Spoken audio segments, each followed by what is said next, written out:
Y mire, sobre esta evidente campaña negra, vamos a platicar con el periodista Álvaro Delgado. Es director de investigación de Sin embargo y conductor de Los Periodistas. Álvaro, muy buenas noches, gracias por estar con nosotros. Al contrario, muchas gracias por la invitación, estoy a las órdenes. Gracias. Igualmente, pues mira, el tema de los libros de texto se encuentra hoy en una gran polémica pública y sobre este tema tú has escrito muy puntualmente en el portal Sin embargo que la educación es un capítulo más de la lucha que confronta dos proyectos de nación. Por favor, explícanos cuáles No son estos dos solamente, proyectos de nación y justamente cuáles son los puntos en los que están confrontados.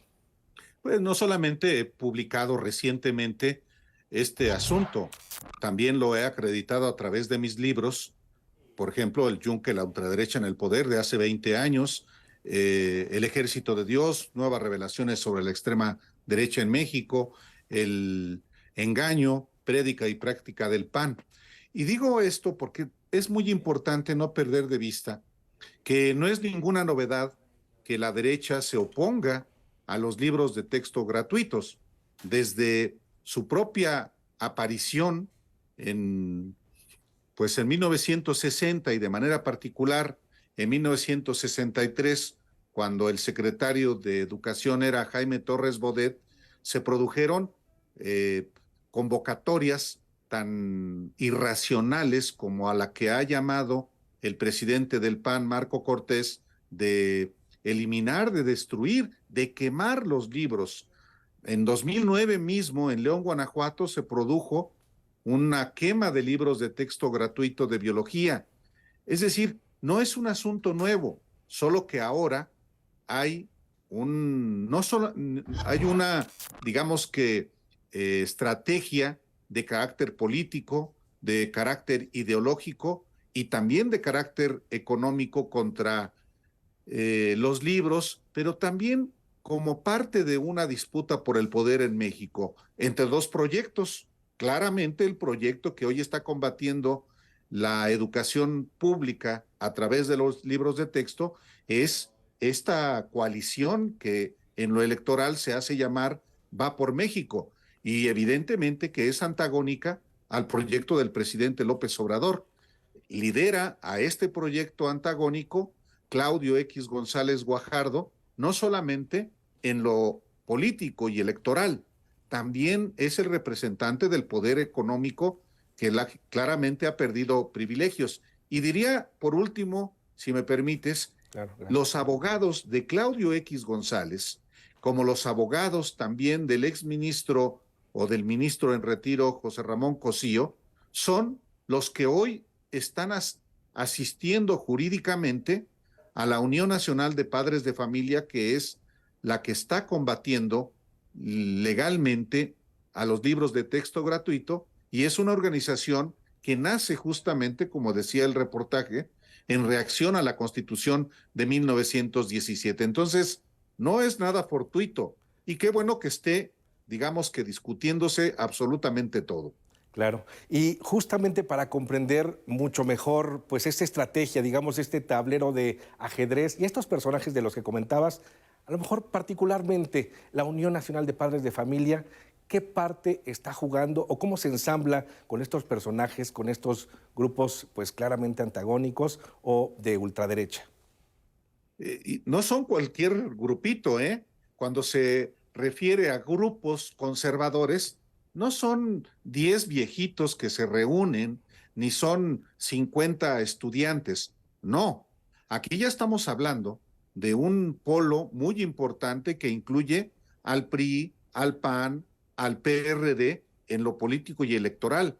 También, naturalmente, a esta organización que suele ser absolutamente insignificante en otras coyunturas, pero como en esta, sí se potencia como con el auxilio, con el apoyo de no solo partidos políticos, sino grupos empresariales, como por ejemplo Televisión Azteca y Ricardo Salinas Pliego.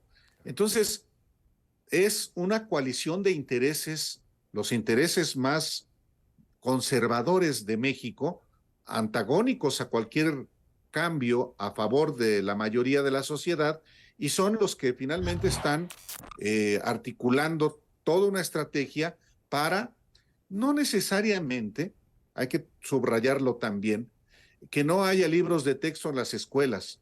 Yo identifico claramente en el caso de Ricardo Salinas Pliego, el dueño de Televisión Azteca, una estrategia para dejar de pagar todos los miles de millones de pesos que debe de impuestos, por una parte. Claro. Identificó también, efectivamente, a empresarios de la industria editorial que en este gobierno dejaron de recibir cientos de millones de pesos por la producción de libros de texto. Y está el ingrediente político electoral de los partidos políticos que buscan, engañando y manipulando con los libros de texto, evidentemente buscar clientela electoral para las próximas elecciones de 2024. Claro, y esta parte es muy importante. Y por favor, vamos a hablar ahora, por ejemplo, de los contenidos.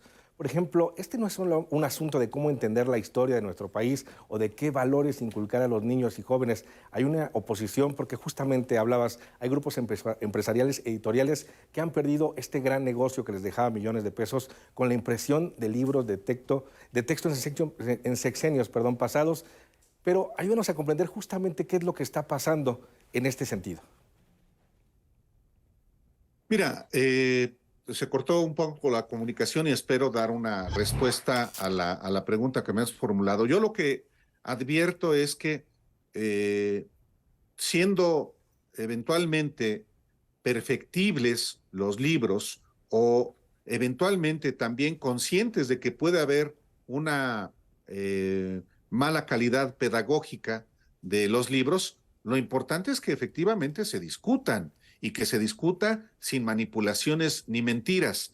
Pero no puede pasar desapercibido que en esta deliberación, a prácticamente 10 meses de las elecciones del 2020, haya esta articulación de intereses. Yo por eso revelé cómo una organización como la Unión Nacional de Padres de Familia, controlada por una organización secreta que se llama El Yunque, esté siendo apoyada por abogados directamente vinculados a Claudio X González Guajardo, el jefe de la oposición partidaria, y también que esta organización, la Unión Nacional de Padres de Familia, tenga como abogados a quienes trabajaron con el ministro Cosío en la Suprema Corte de Justicia de la Nación.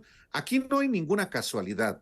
Aquí lo que hay es una articulación al más alto nivel para confrontar al proyecto del presidente López Obrador de manera particular en las elecciones del próximo año. Yo creo que más allá de lo que alegan algunos sobre la calidad de los libros de texto, invocando inclusive algo que ya no existe, Claro. que es el comunismo, es un afán estrictamente político electoral y económico, naturalmente. Claro, y es que sí, justamente sobre esto, mencionabas varios pasajes en donde justamente ha habido una oposición abierta hacia los libros de texto por parte de los grupos de los grupos conservadores, que nunca les ha gustado, digamos, el proyecto del gobierno en turno y decían imponer justamente una ideología. Pero ahora justo se está llegando muy lejos, se habla de imponer una ideología comunista. O sea, ¿qué opinas de esto? ¿Qué tipo de debate es el que hay en este momento, digamos, en los medios, en la palestra pública? Es una vil manipulación y es un conjunto de mentiras las que se exponen con un, insisto, propósito estrictamente político electoral. Cuando uno escucha a Ricardo Salinas Pliego y a todos las personas que trabajan en los canales de televisión azteca, el 7, el 13, Canal 40, pues no hay ni siquiera racionalidad. Hay un propósito estrictamente propagandístico que yo subrayo, busca encubrir lo que debe Ricardo Salinas Pliego en impuestos. Eso es lo que a mi juicio hay detrás. Él mismo sabe que el asunto del comunismo es un espantajo y tan lo sabe que su padre, Ricardo Salinas Price, fue uno de los financieros del movimiento universitario de renovadora orientación, El Muro, que en la década de los 60 actuó con violencia en la UNAM. Pero eso quedó en el pasado. uno entiende que en los 60 haya habido esta, digamos, alerta por una posibilidad de que México pudiera ser un país socialista. Pero en la actualidad, ¿quién puede creerse esa tontería? Más en un país que claramente tiene, como nunca antes, una situación democrática en la que difícilmente alguien, si lo intentara, aún desde el gobierno, pudiera tener éxito. Me refiero a la instauración de un régimen ya no comunista, socialista. Claro. Pues Álvaro Delgado, muchas gracias por ayudarnos a aclarar este panorama y justo esta situación de esta campaña negra. Muy buenas noches.